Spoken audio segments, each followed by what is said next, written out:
Waqt programm fuq l-RTK, l-eks editur ta' The Sunday Times Lorenz Grech qal li l-kandidat għal kariga ta' kap tal-Partit Nazzjonalista Adrian Delija għandu del fuqu wara li naqas milli jagħti spjegazzjonijiet dwar l-allegazzjonijiet serji li saru kontrih.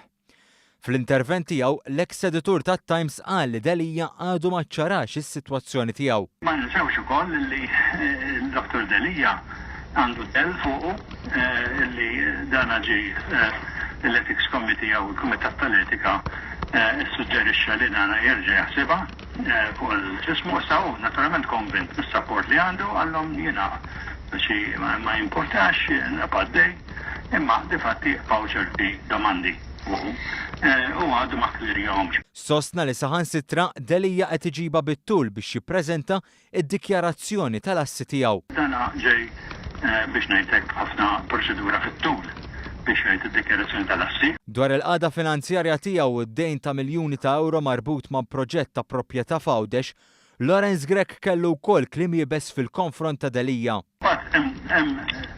Ma naħsib li ta' spjega biżżejjed eżawrjenti tas-sitwazzjoni tad-djun tiegħu, tad-djun kemm personali u tad-djun bħala kumpanija bħala shareholder.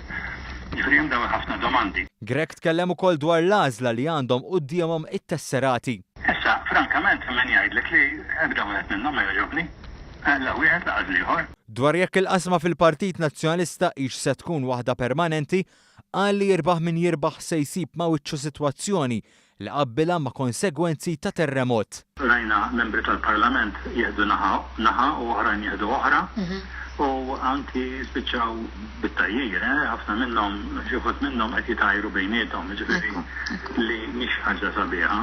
Jiena li qed ngħaddi kummenti dispreġġattivi f'konfront ta' kandidat minnhom. Kif se naħdem miegħu wara s-sibt li ġej? Ekku diki. U anki mhux kandidat, biss anki fuq deputati li qed jissapportjaw il-wieħed u l-ieħor.